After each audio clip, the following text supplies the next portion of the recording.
Hi, I'm Bob Curtis, and this is Minding the Gap. No longer. We have decided to change the name to the General Store because people were getting confused with the name. There's something out there that's close. The General Store is something that resonates with me a great deal because I grew up in a country store in Virginia, and it was a general store, and we sold a little bit of everything. So we're just following our nose on the topics here, and we're trying something new. This is my son, Dylan Curtis. We both came here. We both came here in a mood, so this could be good. But we don't have guests on this show, so we are just going to sit here and have a conversation. Is that what's going to happen? That's what's going to happen. Sure? Yeah. Are you sure about that? So what do you want to talk about? Well, I don't know. We have this lovely bunch of questions that you had people send to us. We're not a live show, so I had people. Hopefully, it's a conversation starter. There's already 3 of these that he says he cannot go to at all. The first one, you got your vaccine. I did. You got both. Oh yeah, both shots. Did you get the Moderna? Yes, I got the Moderna.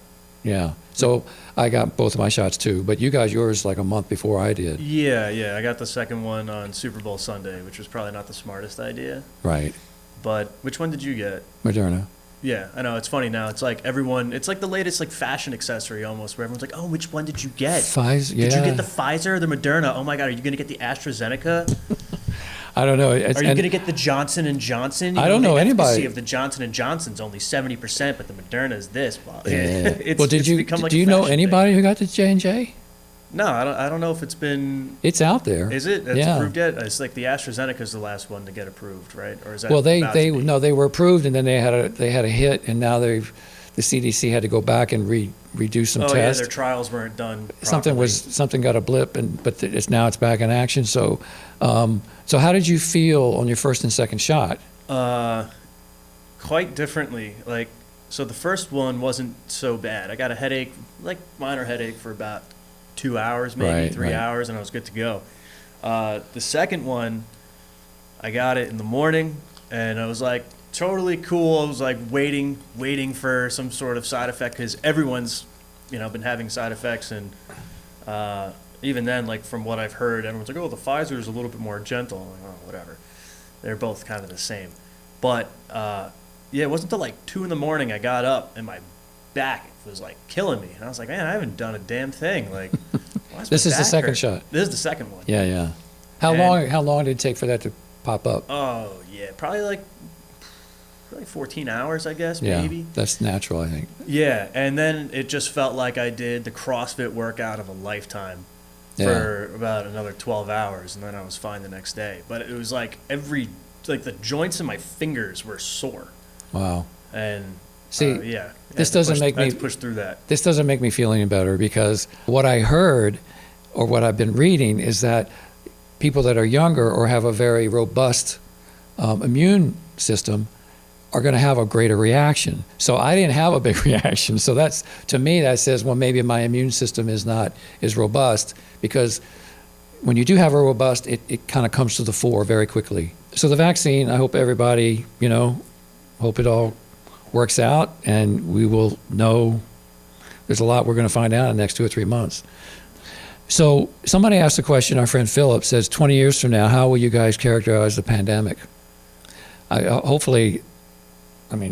like to be alive. The one thing that I do, that I really tend to worry about, I think about the most, because I have grandchildren, and you're an uncle now, yes, is I wonder, this mask wearing for the little kids, and they see maybe the anxiety in the parents, how that may follow them into their adulthood. Oh yeah. In a subconscious way.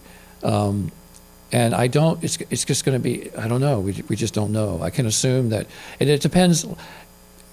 Kids pick up their cues from their parents, bottom line. Yeah. So if the cues, bad cues, all of them. All of them. So if the parents are stressed, the kids pick it up on it like instantly. They're like little radar machines. And you can just see it, as soon as a couple is stressed, the kid starts acting up. Yep. It's just a nervous system. Yeah, absolutely. I mean, you're a blank hard drive. I know. You were just a mess. I can blame you for all of this. Oh, let's go into that question. Yeah. We got a great question here from a therapist. Oh, come on. Who's a friend of mine. Let's dive right into this. No, absolutely not. You know what? So I'll ask the question. You want to break out the dirty laundry hamper? Go for it. We'll Not start necessarily. pulling it apart. Oh, no, well, let's go to question 2. So this is from my friend Ben. He's very funny because it was not lost on me that when we started this idea, we were thinking, why would anybody want to sit down and listen to what we have to say about anything? You know, that wasn't really lost on us. And he says, my question, which you already know, is why you and Dylan, father and son, would want to share your agreements or disagreements with a bunch of strangers out in cyberspace. That's easy. It's just to prove you're wrong. Well, yeah, this is an experiment. And my question to said strangers would be, why are they interested? That's even a better question. What's to be gained for either party? I have no idea, except for the fact that maybe, you know, if somebody is, because we are a prime example of a healthy family here and our exchanges. If you'd have seen the exchange before we started rolling, you would not think that at all. Yeah, break out the hamper. Oh my God. We got into a big argument. So this is an experiment. I was very doubtful about doing this, except for when I came upon the idea of people asking questions. I said, okay, let's that might be useful. Yeah. You know? Well, I mean, so it's a generational thing. I mean, if we're gonna go through that question, it's like why? Which I don't know why anyone would watch this. First of all, there's nobody. You don't have to watch. Even this. My good friends and family. In fact, I'd say you don't. Maybe like 10 episodes down the line when we get used to this. But that's honestly like the reason why we're kind of doing this is just to get more comfortable, right, in this kind of format, talking with who knows what eyes are on us right now. So it's more to just gain comfort in this scenario for now, but yeah, it's a little bit of an experiment for us. Yeah, but we do have interesting conversations from time to time. Actually, I'd say what would be best is we should just, when we go out to lunch, just take a recorder and just put it down on the table, right, and just record that. So that one question from the therapist: what have I done or not done that was most impactful in your life as your father? You don't want that answered in a public forum. Well, you can be kind. Can I? You could. Yeah, don't let me stop you. Done that's most impactful. Or I could say, what have you done that was most impactful in my life as, you being my son? Would you like to take that then? I'll take it on, but it's in a very general way. Should we leave this to? Should we do like a positive and then a negative? Sure. God. You want to do that? You want to start? I'm not afraid to go there. Because this could be funny, actually. All right. So I think the most impactful thing, we'll say in a positive sense, is you've pushed me outside of my comfort zone many times when I was younger. Sometimes not with the greatest results, I will say, but still very good to be able to get out of your comfort zone. And I think there was a lot of that I ended up having to figure out on my own. And that's how I personally feel about a lot of the way I've developed in my life is it's stuff that I've figured out on my own, which is why I'm a big fan of telling anybody, with kids that may have had a hard time growing up, is you can't tell them. They have to figure it out for themselves. Right. And that's not true in every case. I mean, I've always said there's 3 kinds of kids, right? I call it like my swing set experiment. Okay. Where you have 3 kinds of kids. Can't wait to hear this. Yeah, swing set experiment. So 3 kinds of kids. One kid, you say, don't walk in front of the swing set. And they go, okay. They don't walk in front of the swing set. Second one, say, don't walk in front of the swing set. They walk in front of the swing set. They get hit, and they never do it again. Right. And then there's a third kind where they walk in front of the swing set, they get hit. They walk in front of the swing set, they get hit. They walk in front of the swing set, they get hit, and they don't learn. So which one do you think you were? I think I'm number 2, personally. Yeah. No, absolutely. And I've always said, so, all right, let me pick it up from there. Okay. I've always thought that that you don't necessarily need to be, and parents go back and forth with this, you don't need to be in front of your kid dictating things. I think it's a better place to be, try to live by example, in some best you can, and you don't always do that. there's low points. Every parent makes mistakes. They're just making it up as they go along. Oh, yeah. And it's amazing. Parents will tell you it's amazing what flies out of their mouth because it's something that was directly said to them by their parents that they couldn't stand. And they do it. It's just what they do. So, Defaulted. but to be behind the kid, to help just point away. Like one of my best screenplay teachers when I was in grad school for film, he wasn't there. He just said, you might want to watch out for that pothole or this pothole. But he never said, don't do this. Some did. And as soon as somebody says, don't do this, what's the first thing you're going to do? Do it. You're going to go right for it. Yeah. It's just, I don't know what that is, but but sometimes you say that pothole is there. You may want to take note of it. And I really appreciated that. Particularly I was, like 20 years old, or I was older actually. I went to grad school older.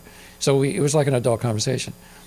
I had an experience with somebody, our friend Tom Riley, who we were out in front of the high school once, and you all were riding your bikes in front of us. And Tom and I were just talking, and Jack wipes out. He's like 20 feet away from us. I mean, his front wheel just goes and he just goes down in a crumble. Yeah.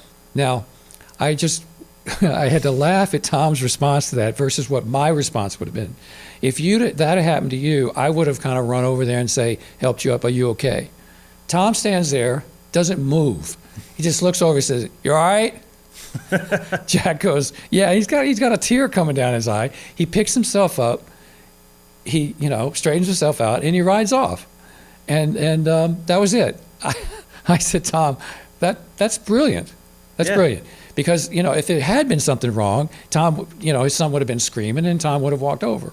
I would have been more like a little more anxious and run over there and say, Yeah, well, that's like bringing up the whole idea of helicopter parents. Yes. Where is that really beneficial for your child? Probably not. Yeah, no. Sometimes it's hard to know, and each kid is different. That's one thing I loved about with you and Cameron. You two were very different. Yeah. And the contrast helped me see you two for who you really were. Because how I could, quote, punish or make an example with one of you did not work with the other. Oh, yeah. Because your brain was somewhere else. Cameron made the cause and effect, the consequences. All you could see if I got on you was all you could see was me bearing down on you, because what you had done had already flown out of the solar system.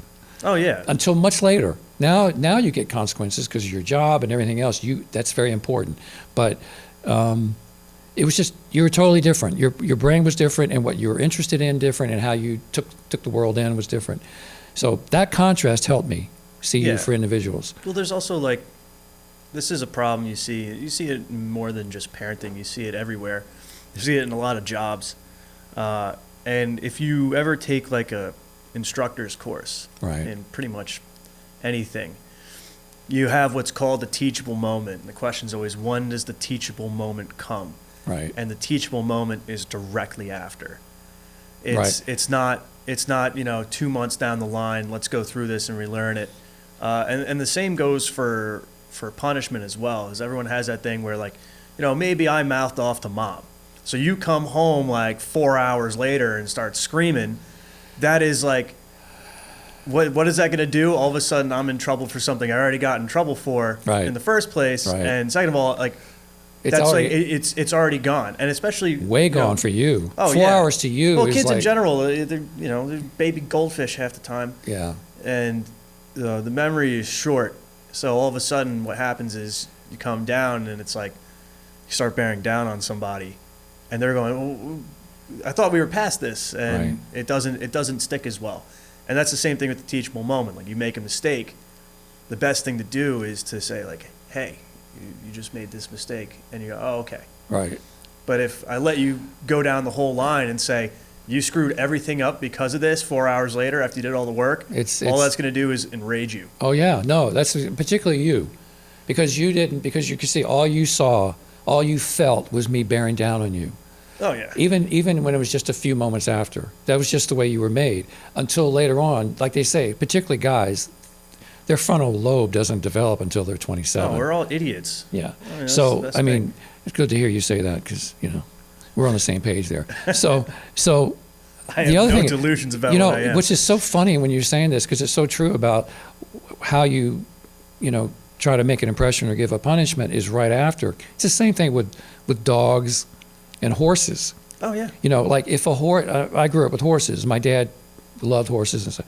If a horse bit you, you didn't wait. You know, you didn't walk to the barn, do a few errands, and then come out and slug him in the face. Yeah. You did it. You let the horse know right then, because a minute later, they're like, what are you doing? Yeah. So it's the same thing with kids and dogs, and I'm sure with training. You got to do it right then. That was a big, I never heard this come out of my own dad's mouth, but I heard the story through somebody else. His dad was a traveling salesman. He would do something, or his other two brothers, who were very rambunctious boys, would do something on a Tuesday, and his mother would say, when your dad gets home on Friday, you're going to get a spanking.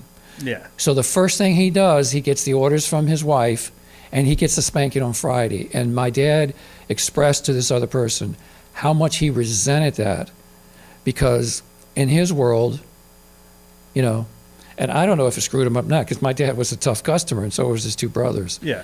And his parents raised me, but they were, you know what it is for grandparents, they're much more relaxed. Well, it's because It's a second. give them back. Yeah. So I mean, they didn't do that with me. Yeah. But so I should have probably asked for the negative one first. So what's the negative one as far as the impact? Your father. You can include your mother in this too if you want. Oh, well, there you go. That's probably the most negative thing you've ever done, is going through a not so nice divorce and basically getting to hear your parents shit talk each other nonstop is really great for your But kid. I thought I was a little more guilty of doing that than your mother. Yeah. Well, she has a tendency to let things go a lot more than you do. Right. So I'd say that's fair. That's a Yeah. fair assessment. Yeah. But you know, to be honest with you, people look at your mother's and my relationship. We're divorced, by the way, which back in 2000, we got divorced in 2003. They look at our relationship now and they see it as a model relationship. Yeah. And it was very tough for 2 years. And that's what I tell people. There's only two pieces of advice. I don't like to give advice of what to do, but I like sometimes rather say, you might not want to do this because of the consequences that we had or I've seen with other people. And like, she and I are not ones to hold on to things. We share that. And it was tough, but we didn't want to like be up. And she's not that way. She's not going to be angry forever. You know, I mean, people hold on to things very differently, and I'm not. I don't want to be stuck. I don't think and I make a conscious decision that way. I think she does too, but I think that's just kind of more natural, her flow. But so we've got over it pretty well. But it's always tough. And I tell people, you don't get over it. I mean, I think some people expect to have a divorce and it's going to be over in 2 years. Yeah. Well, I mean, there's also like, there's definitely facets to that you don't see yourself. Right. And it's like, the way I could put it is, you know, so you guys made a very good effort to like still have both of you around at holidays and whatnot. Right.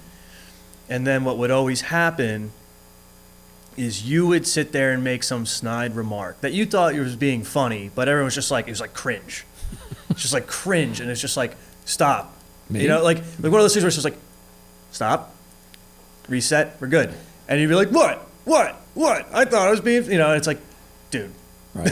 and Well, some of that- and that's where most of those, like the spats that came out of that at those times was mostly because of that. And it's like, because one, you know, like mom's just like, look, let's just have a nice time, and you're just like, ha ha. Like, Well, I mean, really work. it's interesting because this is one thing that's very interesting because people's memories, like some of the things that I look back on about how a couple things that I did with you and Cameron that I look back and cringe a little bit. Like I don't. It's personally how I put together guilt versus regret. Yeah. I don't suffer from guilt too much because I think it's just a self-inflicted gut punch. Do I have regrets? Absolutely. But my thing is get the lesson and move on. Don't forget the lesson, move on and try to do better next time. For me to just feel guilty, it's just kind of, it's too much focus on me. Oh, yeah. It's woe is me. And, you know, I just don't need to do that. That's So how yeah. You just So, I depress mean, yourself. it's people that say they don't have regrets, I'm like, well, you haven't lived, or they just define regret in a different way. So, but I do look back and think, like, I think you said, it's not one of my finer moments in certain places. But some of the ones that I've mentioned to you, you don't even remember. Oh yeah, well my memory's shot anyway. Well, no, but it's just the way memory goes. So I tested this with Cameron. I had a moment with her that it was pretty contentious, and I remembered it, and I felt bad about it. She didn't even remember it. I was like, okay, good, I'm off the hook, you know. And it's something with you too. I remember once you came up to me when I was working up on the 3rd floor, and you had a question or something, and I was right in the middle of something, and I blew you off. I never forget it. Yeah. And I don't think I did it in a really nice way. And I always remembered that. And I asked you about it like 10 years later. You're just like, you looked at me like I had 6 heads. But It's either because was it common enough to not remember, or it was just my attitude. And I remember being told too, it's not so much what parents say sometimes, particularly if they ask a question.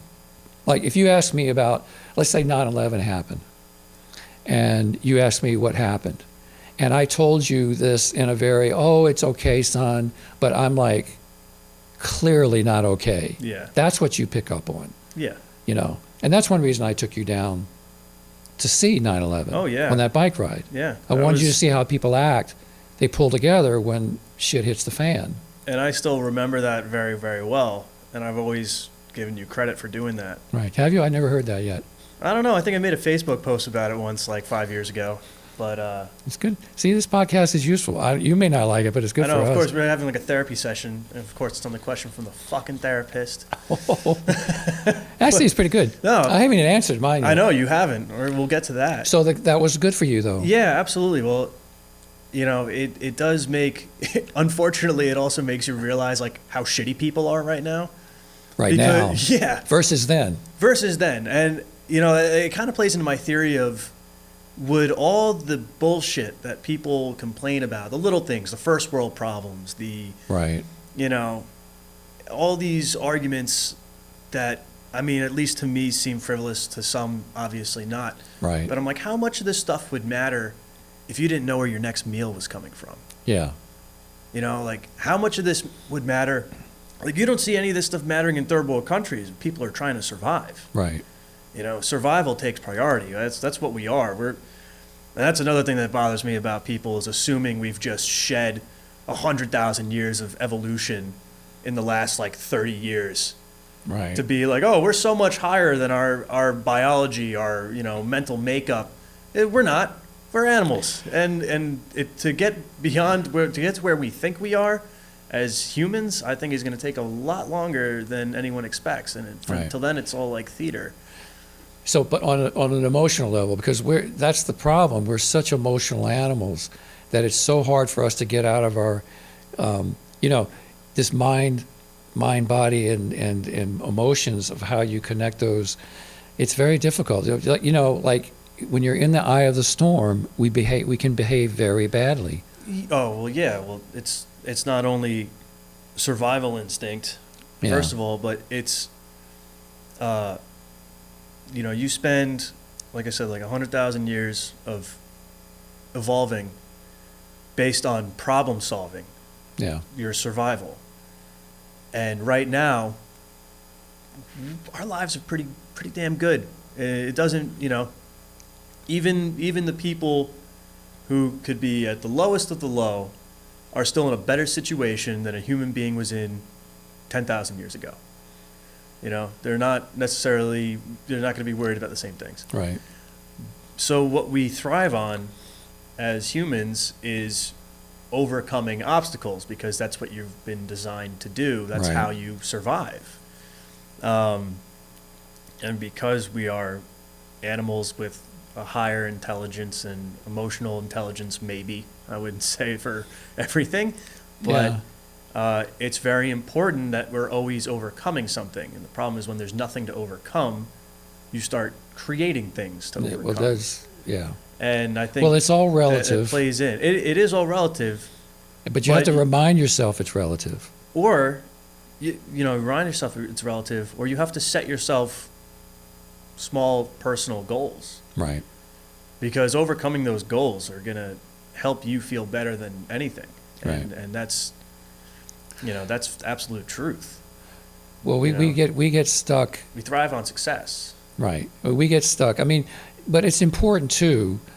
It's good to, like, I see it as like, if the relative thing is like, you have to kind of measure yourself around other people. Like, this could be a lot worse, but you don't want that to take you out of a critique of what you're actually feeling for whatever reason. Yeah. And deal with that, because some people just want to blow it off. Oh, I've got nothing to complain about, and they're really not in touch with themselves. Yes. Which is important. So there's that middle ground you have to go through, and I think particularly with men like to, oh, this doesn't bother me, and then which is, you can clearly, like, okay, that's your ego talking, or you're trying to blow it off. And sometimes we do that for a good reason, or we come back to it later and say, well, there was more to that. But that's where gratitude comes in, where you can kind of pull yourself back. That's the talk about parenting. I used to, when I was right in the thick of it and stuck with some problem with you and Cameron, just stumbling on a book to read pulled me back enough to see the bigger issue. Yeah. And I am instantly more calm. Mm-hmm. Because that's the problem, is the anxiety. I remember we had a conversation once where you and I got into this shtick for about 6 to 8 months, because you like to jack me up sometimes, because That's fair. Yeah, and I would get so anxious, I would come at you, and we'd be in an argument. Yeah. And we were doing that a lot, and then finally I figured out that my anxiety, not that some of the things you didn't say, they certainly gave me anxiety, because I'm looking at you, I'm like, oh my God, how can he be thinking this? This is going to screw him so badly, in my eyes. I would be so anxious. I was like, I'd be nothing but anxious. And so I finally said, my anxiety is my issue. And I was starting to worry that you were thinking that maybe I was seeing you as like, you're just a dumbass, you're a train wreck, and that's not why I think about you at all. But our exchanges. Are you sure? Because I'm pretty sure that's what you told me directly to my face. Oh, I would several times. Well, sometimes I said, you can't be thinking that, because if I was so once I got on that track, and I developed this thing, and I did this too in my relationship with your mother in the divorce. I would sit on my hands. It reminded me to shut up. Well, it's because you talk with your hands. Well, no, seriously, but it's a physical thing that I can do to just listen, and I don't have to react. Yeah. Or I don't have to react with like this, coming at you. And and I think you appreciated when I told you that my anxiety as a parent is my problem. Yeah, absolutely. Now, I can discuss with you the crap you may be telling me, or we can discuss your attitude or opinion, and we can debate, but we can do it calmly. Yeah. Well, that was never really our strong suit. Well, no, I mean, but we can. But sometimes now we have flashpoints. Took like 30 years. Yeah, but we had a flashpoint this morning. But we can get out of it. Oh yeah. Relatively easy. I don't hold on to it. No. But sometimes I'm like, Jesus Christ. So that was the one. So all right, my behavior around the behavior around the divorce could have been better, is what you're saying. Oh yeah. Yeah, and believe me, we're not going to get into the details here. No, the details. But we've managed to do a pretty good job. In the end. Yes, in the long term. That's what it's all about. So, what have you been most impactful? Well, I can start off generally with kids. The first thing I see a new couple, and I see a pregnant mother, a soon-to-be mother, I say, you're going to learn a lot about yourself, the good and the bad, because that's what kids do. Yeah. Particularly in the beginning, it's tedious. You love them to death, but they try you, and it's a different type of, as they grow. But you grow with them, and for you, the things that I learned for you specifically was how I came to understand you by some of the things that happened along the way that I really came to cherish in you. One was your sense of humor. You've always been very sarcastic. Early on, you have more now, but early on, you didn't have a filter. Anything came in your head, and you could zing them. But I remember having this situation. I think I told you this, sitting in a movie theater. I think you were like 4 or 5 years old. There weren't many. This is when there weren't many people there. We were watching some silly movie, and I'm like, I took you to this. It was close by, and I'm sitting there. This is going to be painful. And we're like 15 minutes into it. There's only like 6 other people in the theater, and you just laugh at something, and you just roll. Yeah. You're like you didn't stop, and I'm looking at you, and I look at it, and I was like, you know what? That was pretty funny. And your laugh actually broke the room up, and everybody started having a better time. Everybody started laughing. And I looked over, I said, that's part of his intelligence there. I mean, you were pretty sharp. You caught that. I didn't catch it. And then I said, I actually had a much better time. But these things about you, and just being a father,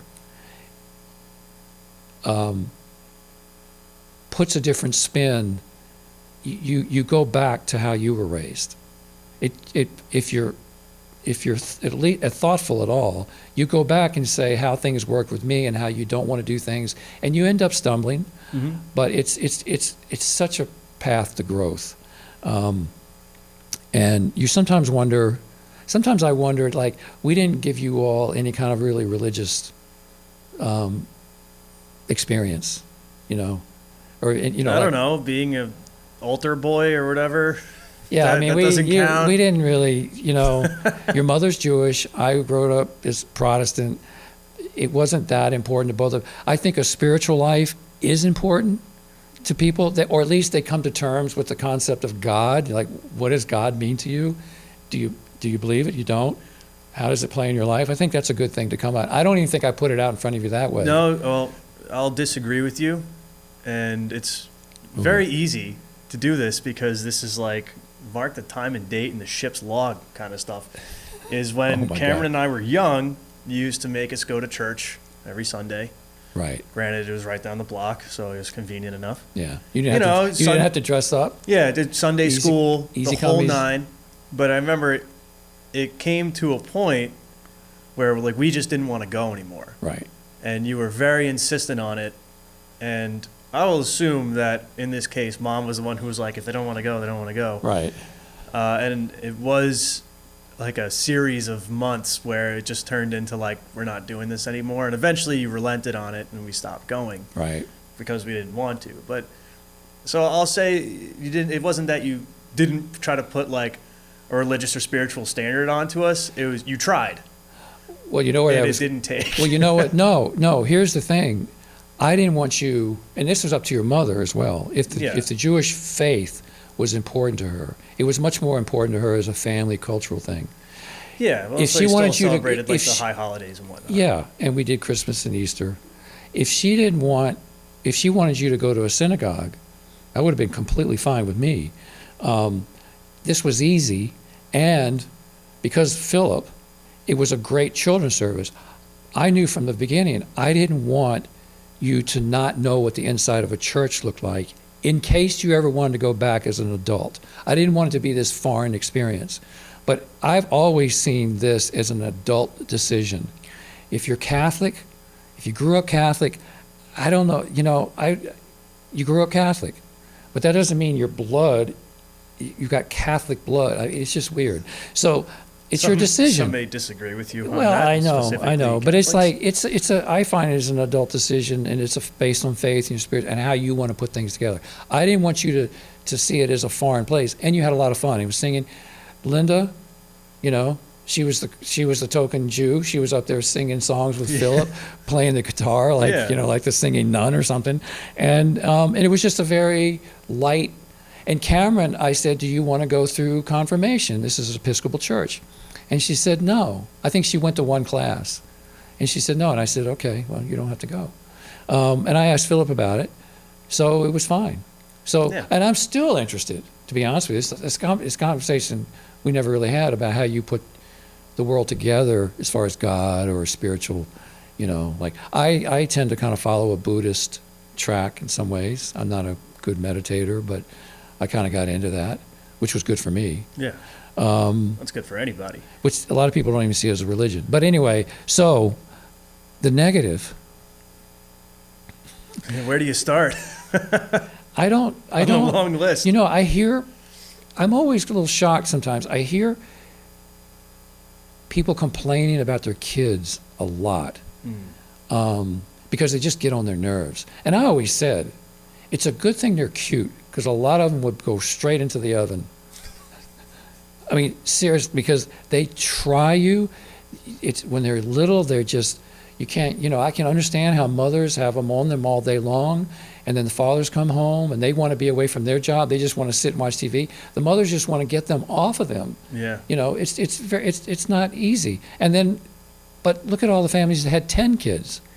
But then the older sisters took care of them. You have a management structure amongst the children. Exactly. So you don't have that sometimes. So, I mean, it's interesting how people complain about their kids, but I think they're just doing it because they just need an outlet. Sometimes I feel like I don't remember complaining about my kids, like they were taking time away from me or something. I enjoyed kids. I mean, I enjoy my grandchildren a lot. I like hanging with them and watching their reactions to things. Yeah. I never. And then you like going like, here you go. Yeah, it's great.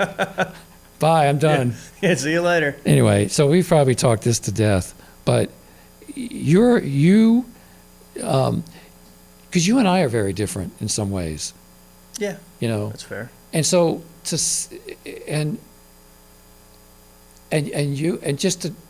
how to deal with somebody who, because you could be trying at times, like this morning. Sometimes I'm just like, I just want to you're my favorite knucklehead, So it's like, but it's kind of like a practice in trying to get by something, Yeah. And you had some, and it was interesting because you had some difficulty early on in your first grade school, kind of some social issues, and then they kind of just disappeared. Yeah. Well, I can very firmly say that I think a lot of parents do this to kids, which is they tell them school is kind of everything. Well, they make it important to them. They force importance onto it. You mean they make them go? No, not like that. Right. But it's a constant thing where, some of them still like, if you don't do well in school, you're not going to go anywhere in your life. Right. It's that whole thing. And every parent says it because half the time they're just trying to get their kid to do their homework, which, I never did. And it was brutal. But that's the biggest mistake. And the most freeing thing for me in my life was realizing that none of it matters. None of it has any bearing on your life. The first 18 years of your life that you spend in school, the second you leave, it doesn't have to matter. And I never figured that out till probably my senior year that I don't have to give a shit what people think about me. I don't really have to care. Just taking pressure off of myself helped me be myself. Right. Well, that's not the same to say. Okay, go ahead. It is, because 90% of what school is, think about it. What did you learn in school that you use today? There's probably a lot that I would never even understand or know, but there's a lot there, especially in socialization. A lot of it is socialization. Right. In fact, we talked about the pandemic. That's going to be one of the greatest detriments to this generation of kids now is the lack of socialization, for better or worse. But what it comes down to is how much of that your standing in high school is not your standing in life. Right. And that was something that I didn't realize for a while. And anyone who puts pressure on themselves, you're going to implode. And it's not going to go well for you. Right. And if you care what this person thinks, you care what this person thinks. And then there's a moment where I'm just like, I don't care what you think. Right. Well, that's part of growing up. And that's one of the things that bothers me most about people today is because of that, I see very easily when people are not being themselves. Right. And nothing bothers me more about somebody. When I see somebody really making an attempt to be what they think everyone around them should be.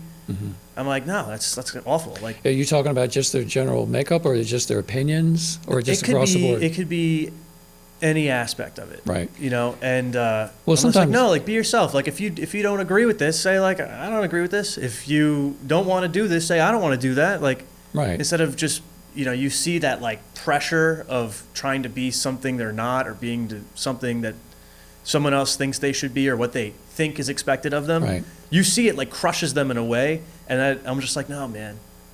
Right. Like, you gotta like just let it, just be yourself. Like, I don't care if you hate everything about me. I'll like you 10 times more Right. If you're if honest. I can see that you're being honest with yourself. Right. And that can be very difficult for some people, It is, depending on how they were brought up. and a lot of that also comes from that like high school dynamic where you get the social hierarchies going on amongst kids, and Yeah, but that's part of, you're going to get that anyway. It It's better does. you be in that than you just sitting at home and don't get any of that. oh yeah, In some respects. But the part is, I would not agree with you when you say it doesn't make any difference. It makes no difference, school, because it's very hard for you to trace back. You learn to read. We helped you there. You learn to do math problems. Your knowledge of what they taught you is cumulative. yeah. So it's very hard for you to just go back. No, people don't spend time thinking about what good was school. And you hear entrepreneurs say this and anything, and it's a little bit of bullshit. Yeah, so They what's, went to what's school- good past middle school then? Well, yeah, but no, You know? you can't. It's very difficult to connect. Things build little blocks at a time. Your knowledge of the world, physics, it's exposing you to things. Socially, you had a hard time because you were different. You were a little different than Yeah. a lot of the kids. You weren't into sports. Not then. You much more so now. Oh yeah, You weren't into sports at all. You could care less. And I remember you being on the soccer field. You were like, oh, couldn't give a shit. oh, you could not care. All these people were around the soccer ball, and you were on the other side of the field digging Well, a hole of yeah. China with your cleats, and then the ice cream truck would come on, and on away you would go. Well, and yeah. I'm standing there like, yeah, Dylan, where are you going? Yeah, but you know exactly why that is, No. because this is the way I've always been, which is if it is not interesting to me, No, yeah, exactly. I am not. I'm, And not, I I'm was- not going to pay it mind. No, 'cause and your sister it's a was waste of time. your sister was very different. Oh yeah, I mean, She's going to make a good grade if it kills her. Yeah. Because she just feels a responsibility to herself, I guess, or whatever. I don't know. Or she has more of an anxiety there than you do. You didn't. I was a little more like you. Not quite as much as you were. I felt pressure to be a certain type of person, yeah, agreeable, and I didn't like. I'm much more, but it comes with age and learning yourself. I am much more able to disagree and be myself, but I don't have to be an asshole about it. no. You know, and a lot of people are. People will, like, I'm going to be myself, Well, you know, like, if you define yourself by your disagreements, then that's Oh. how you define yourself. Like that's, yeah. you know, not necessarily always being yourself. you know? Yeah, and then people get their ego gets involved in a big way. Like, oh, I need to, Yeah. you know, like that's the thing about Facebook. It's like the big me, you know, so much is about me. And the other thing though too is like when we get into a situation, this kind of comes back around to like, you know, things are relative. You were talking about the problems we have. For whatever reason, and this might be my Protestant background, where we don't make a lot of fuss about things. You know, it's not drama. Yeah. There's, like, drama was to be avoided. Things were swept under the rug a little bit more than they should have been. They were there, and there were insinuations, and sometimes snide remarks. But I began to realize that when I started feeling, I'm in a blue mood. I'm in a funk, and I realized you're feeling sorry for yourself. Yeah. And that was a motivator for me. I don't want to hang with that person. Because when I look up and I see I have a roof over my head, well, I didn't have much work early on, but, you know, I'm not on a side of a hill in Syria with you and Cameron, you know, in a pup tent with a T-shirt on at 12 degrees, Yeah. and people blowing, you know, throwing bombs at me. That's not my situation here. No. So what have I got to be feeling sorry for myself for? And that's what picks me up. That's when I start feeling, that's connected to my sense of gratitude. But you have to get to that point. And sometimes you have to go through the mill.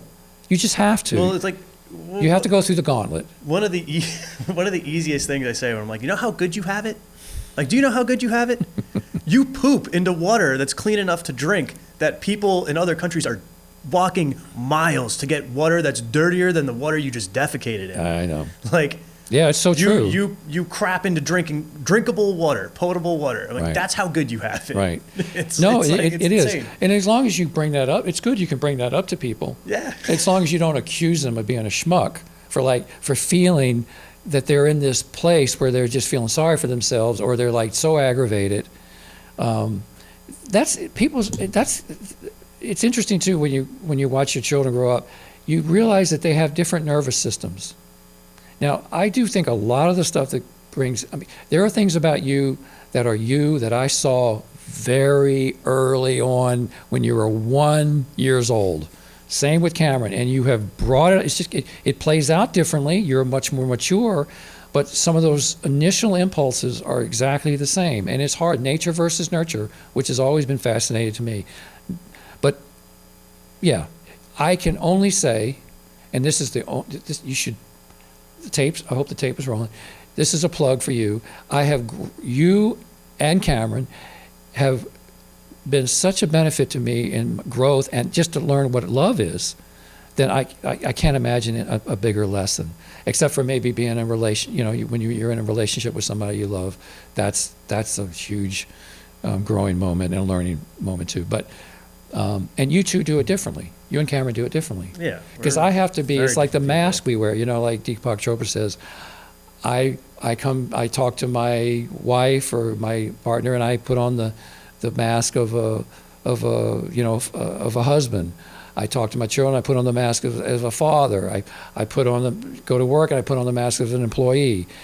But it's particularly for men who are so outside of themselves. And I always hold my dad up, who I love greatly, as an example of this, who was so out of touch with himself.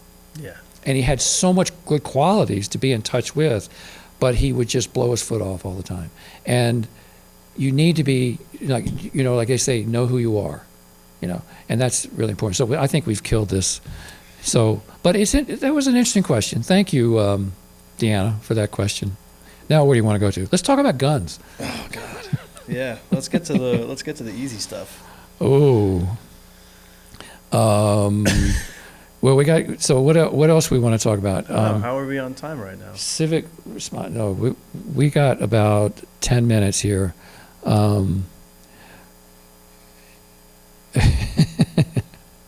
Oh, here's a good one I found. When do you feel the most in control? This is from my friend Renew. If you feel in control, you're wrong.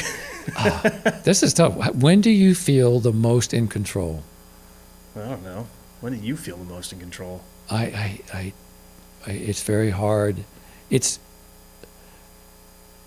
I guess it's those moments because when you're with somebody, you're not always in control.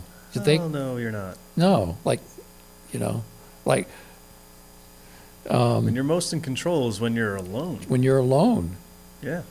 And even then, you're like the Buddhists say, you got monkey mind. You're just like all over the place. Yeah. But you can, if you're, or if you're most in control, like let's say you're with something that you thoroughly enjoy. So you're just in it. You're just in that experience. And that feels like, you don't feel like, oh, I'm in control here. But you're just, I think it's like what Joseph Campbell said. If you're in life, if you're in that groove, if you're doing what you really love, you don't need to ask the question, what's the meaning of life? You're living it. Yeah. You're in it. You're in that groove. It explains itself. It's like, what's the meaning of a flower? Just, that's what it does. So it's interesting. So it was an interesting question. When am I mean, that's why I answer. You have an answer to this? Oh, it's not really, no. So when are you most out of control? Oh. Talking to you. Oh my Jesus God, yeah. Christ. When you're in the room with me, you're never in control. Oh my God. It's like, no, I'm just kidding. Yeah, I don't know. When I'm the most out of control, I don't know. All right, so when are you most angry? What gets you the most angry? Because you're kind of out of control. You're kind of out of control. bullshit. Is there a particular topic? No, no, there's not. Just bullshit. You've never been. I always see you as like, that's one thing about you is like, you might be able to juggle 3 balls, but you're not into it. You're like, 1, 2, I'm fine with that. You throw a third one in there, I'm going to let it go. Yeah. You've always been good with that. Other people will people will throw them balls and they'll try, and then you're like, your bullshit meter is like. It's very low. Yeah. Very low tolerance to it. The red line's I don't think it's a positive thing to like overburden yourself on someone else's, encumbrance, I guess. Or expectations. Not even necessarily expectations, but, this goes back to saying, of acting as yourself and not what people expect of you. Where it's like, oh, you got to do, you have to be like X, Y, and Z. I'm like, well, that's bullshit. Right. Like, I don't have to do that. So I'm not going to. It doesn't resonate with you. Yeah, I mean, all right, so this is like one of my favorite high school stories, and this is something I didn't even remember, and it was told to me by a classmate, and I was like, it sounds exactly like me. But my tolerance for bullshit is always very low, so there's one day, like, what I discovered in my life is that unless I'm getting paid, I'm not getting up early. Right. And No, that was, I can understand that. Yeah, and that was me in high school, to the T. And I remember to wake you up was. Oh yeah, it's not happening. Even this morning, I couldn't get up. But so the first period class I had was math, and I remember there was one first period class I had where, the teacher was like, "Listen, you show up like 20 minutes late to school every day, right. but your test average is a 98, so I'm not going to break your balls." I was like, "Okay, thanks." He's like, "Your homework average is 0. You're a knucklehead." I'm like, "That sounds about right." But so I walk into this class, and this teacher is trying to break my balls. I walk in, she's like, "Oh, Mr. Curtis, you're 20 minutes late. You're not going to get credit for today's class." I was like, "Okay, bye." And he was like, wait, where are you going? And I was like, "Oh, I'm not getting credit, so why would I be here?" Right. And she's like, "But," I'm like, "Bye." Yeah. And just like left. I know. I'm like, It's well, classic you. Yeah. Yeah. And I was like, I'm like, that totally sounds like me. And it was one of those things where that was just me being me, and it really made someone else laugh. So aren't you so fortunate you had parents that allowed you to be you? I'm no, telling you didn't know about any of it. I never told you guys. No, I know, but no, I'm just totally kidding. But where your mother and I saw the big difference in you was when we sent you to camp. I think you felt like, because I think you had been branded in a certain degree in the first. You went to camp at what age? 12, 13, and so I think you had. I think you felt like you had been branded as a certain type of kid because it's a very small school system. It's cliquish and everything. You went to camp, and I think you felt like, and you were a cool kid. You had long hair. You liked to play drums. You got into a totally different rhythm, and you made different friends. And I think it was a place that you felt like they don't know me from Pleasantville. Oh yeah. And I think it was freeing for you because when you came back home, now you were there for 4 weeks, maybe a little longer. I think it was probably 4 weeks. 4 to 8 weeks. First thing you did is, I want to get on the phone and call a friend. We were like, what? You would never have done that. You didn't want to go through the possibility of being rejected if you got on the phone. Remember that? Oh yeah. But then after that, and then you went the second summer, and I don't know if it was quite as good experience in the second time for you, and then you didn't go back anymore. I wish we had sent Cameron to camp. That would have been good, but there was reasons we didn't. So that was something I thought was a very positive experience. Yeah. And I don't know if you felt it or understood it at the time. No, well, it's kind of an interesting thing where it's pretty well understood that people will fall back into the same role amongst different groups, right? Yeah. So you could say you have a group of 5 friends, five of your friends, and you're like the low man on the totem pole there. Right. Now you could go off and have another group of 5 friends where you're king shit. You're the man. You are the leader. Right. And all the confidence in the world Right. of having that status, when you go back to that other 5 friends, you'll be right back on the bottom. And you'll put yourself there. Yeah. That is like, it happens whether Happens you like it or not. Yeah. Same thing happens when you go back home for Thanksgiving dinner. Yeah. I saw- it's I funny. s- You revert right back to it. I've seen it with friends and family members. You're taking a 3 or 4 hour drive and you see them go through this like weather system. Yeah. And before you know it, you're dealing with like, Someone you didn't know. Is someone like, from 20 this is- years ago. Who knows? yeah. And it's like, what are you doing? But, and it's interesting because some people really, I grew up with this. Somebody went through something that I didn't necessarily go through and how it affects them.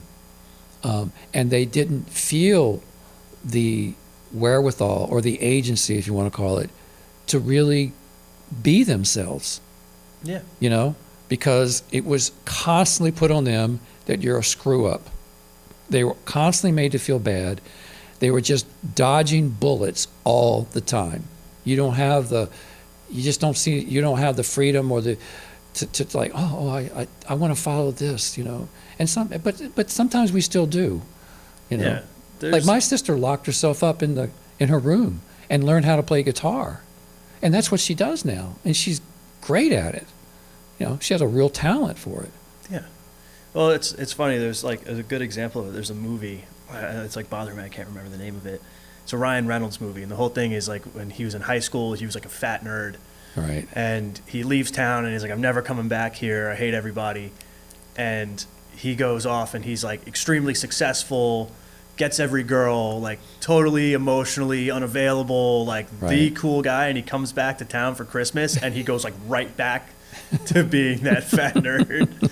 And I'm like, that's it, but it is funny because like that is such a real thing. It's like a real phenomenon Yeah. that you can't escape once you get around the same people.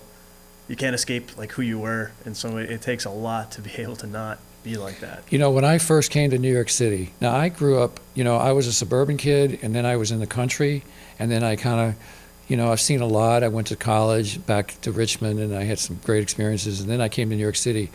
But then when I went to grad school, I began to realize, and then I started to meet more people in the city, and some of the grad students met how much I could see how much they were a misfit back in their hometown. Yeah. And I could see their overreaction to things here, but they were much more comfortable here in New York City. New York City just is a place where creativity is cherished in a different way, and you can be yourself. And some people just go hog wild with that, you know. Some people go to college and they're let out of their cage. You Yeah. see it, Oh yeah. you know. Yeah. Other people weren't really in a cage so much to begin with. You know, if like you were kept in a tight cage in high school, you go to college and your parents or nobody's around, more often than not, these people are going nuts. Yeah. Well, New York City is also unique like that, and it's such a big city. There's so many people. You're nobody. You moved to New York City. Who are you? Nothing. Yeah, well, And that's freeing. yeah. That's incredibly Well, freeing. that's like you going to why- camp. Yeah, you get to be yourself. Like, Yeah. Because And you find your you look tribe. around, you're like, no one cares who I am. Right. And then that's how you find And so- that's how you find your new tribe. I guess. And some people can go the other way. They can become incredibly lonely if they are so shy. Yeah. Or that it can be a hard place to live. What are you reading these days? I don't Are you read. reading anything at all? I don't read. Yeah, you do. No, I don't. You do. You read. I know you read. Oh, I news, read like. But you read books when you could get interested in something. Yeah, my problem with books is that the way my attention span tends to work, if I don't finish it within 2 days, I'm not finishing it.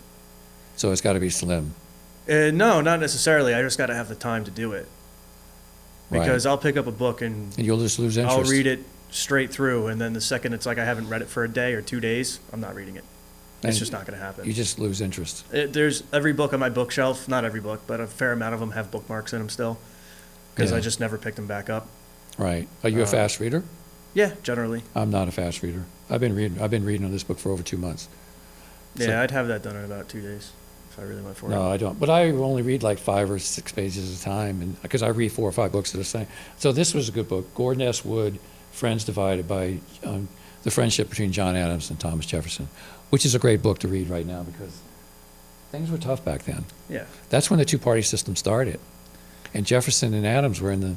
So you got a film recommendation? Or a series, TV series? Ooh. A film recommendation or a series? Let me think. Well, I don't know. I've been watching all the new like Marvel shows that have been coming out, like WandaVision, and started Falcon and the Winter Soldier, and then I was just watching obviously F1 Drive to Survive. I crushed that in about 2 days because F1's like my favorite thing in the world. Which actually, the second I get out of here, I'm going to go home and watch the free practice sessions from the first from the Formula One. Yeah, from the first race. It's the first race of the season this weekend. We went to 2 of those. Do you like it better going there or TV? I so much more enjoy it on TV. Yeah. Well, I mean, obviously, there's a dimension you get watching it on TV where you get the commentary. You kind of see everything from the track. You hear the radio messages. It's a little bit more complete. And I think, I mean, this is like something I could talk about for hours, but with the modern F1 cars, you know, you've been to the race. They're not that loud.